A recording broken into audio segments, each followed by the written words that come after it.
So he suggested that he could scan the copies, that I had to make sure Kentucky Consular had received either one or the other. I paid him the fees he charged. On Sunday, I went back to collect my copies and made sure he had managed to get the job done.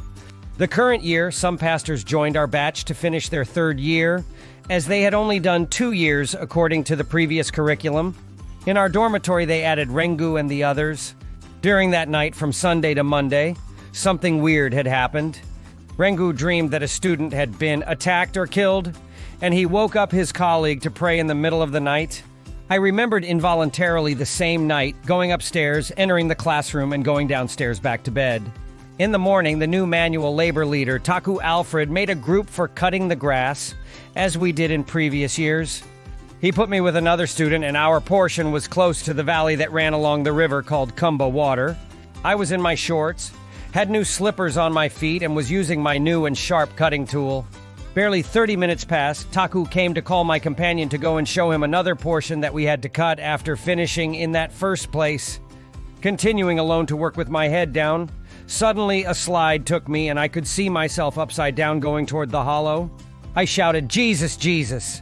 and a force turned my legs bent, and I had fallen with my right knee and trunk on a large rock covered with previously cut grass. A student who had seen me fall was screaming, and a few students had come down to the accident site. All hoped I could get up, but I could not. Eddie, one of the students, also arrived at the site. He put his arms under my armpits and stood me up. I tried to walk, and I was going to collapse with each attempt. I told them that I had a fracture. Seeing only the abrasions, several said that none of my bones were broken. When I touched my right knee, I knew it was not normal. Principal Johnny now in TACC, President Apostle Tamby interacted in their Bayang dialect and decided to bring me to the hospital urgently.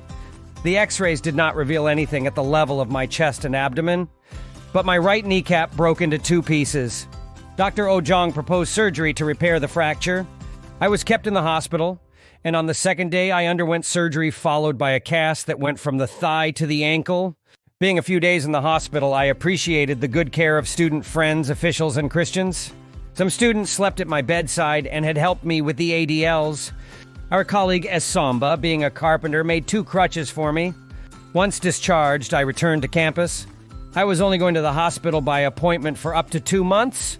X-rays were repeated to control healing. After 2 months, the doctor ordered that the cast should be removed. At the time of going for this appointment, I was happy to be able to be without a cast on my leg, remembering the difficulty of bathing or using the toilet. With care, the cast was removed from my leg. Trying to walk, I could not bend my right leg. I asked the doctor if my leg was going to stay like this for good. He said that rehabilitation was necessary to restore mobility.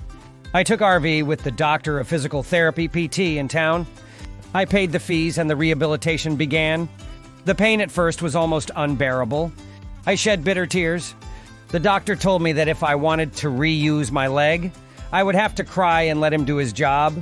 At this moment, I remembered the 2 Chadians having one of the legs that did not bend, and I imagined myself walking like them for the rest of my life.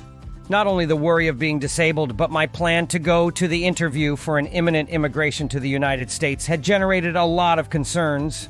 My colleague Kamto Arsene kept telling me that I was like Joseph of the Bible, from the pit to the palace in Egypt. I was very encouraged by that. My finances and studies were disturbed, but the divine support kept me. We talked about a real attack of the devil in my life. Rengu did not stop thanking God for understanding the insight the night before the accident. I mentioned somewhere about my integration to the state workforce. In November and December 2006, all state officials had to register. I was forced to travel in December during Christmas break to register too. The trip was arduous, but I was able to arrive in N'Djamena. The census officers understood me because of my accident. The miracle would happen during the rest of my stays. One evening, my cousin Ngwerwood Riminan went to visit me, and he was on a bike. We were talking for a while, so I interrupted, and a word of faith came out of my mouth. I told him, "I'm going to ride your bike." I got up and put my right foot of the leg that was not bending on the pedal while standing. I sat down and started pedaling. My leg became supple and bent with the movement. I exclaimed, "I can ride the bike." I did several laps before coming back to sit down. This corresponded with John's miracle in chapter 5, verse 8. Jesus said to him, "Rise, take up your bed and walk." For this paralytic, it was to walk.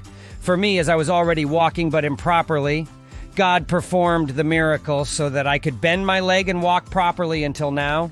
I had no more difficulties during my return trip. My colleague Jepu Mart, instead of glorifying God for my miracle, said that I had gone back to Chad with my wife. That was why the conjugal role restored my sick leg. She said this as a joke. As I mentioned Martha's name, she was one of the 3 women who went to Bible college with our batch. Martha especially helped us with money and food as often as she could. She would be an unforgettable help during my family's visa application time later in Yaoundé. As I had this accident, I was not obligated to do the manual work like others, but voluntarily I did some with them.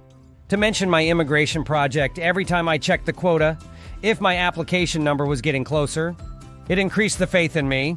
I told my wife to sell the land we bought in 2001 with her compensation money paid by Air France because of 9/11. Her older sister Rachel also lent us a sum of money of 150,000 francs CFA 300. Since I had not gone back during Easter break, she sent me some money and kept the rest. Practically, our training was coming to an end, and I had no other news, only it seemed to me that my application number was included among those that were retained on the website, www.travel.stay.gov. I did not mention one thing, but when I returned for the academic year of 2006-2007, I bought a mobile phone. As on the USCIS website, candidates were asked to do the update if necessary. I inserted my cell phone number. At the end of May 2007, we were in final exams. I was in the middle of an exam one morning, and my phone was vibrating as I put it on silent mode. With our situation as students, we did not want to miss phone calls because none of them would be an advertisement. I looked, and I saw the embassy in Yaoundé. I asked the supervisor's permission that I had to take this call. I walked away, and a gentleman was speaking to me in French.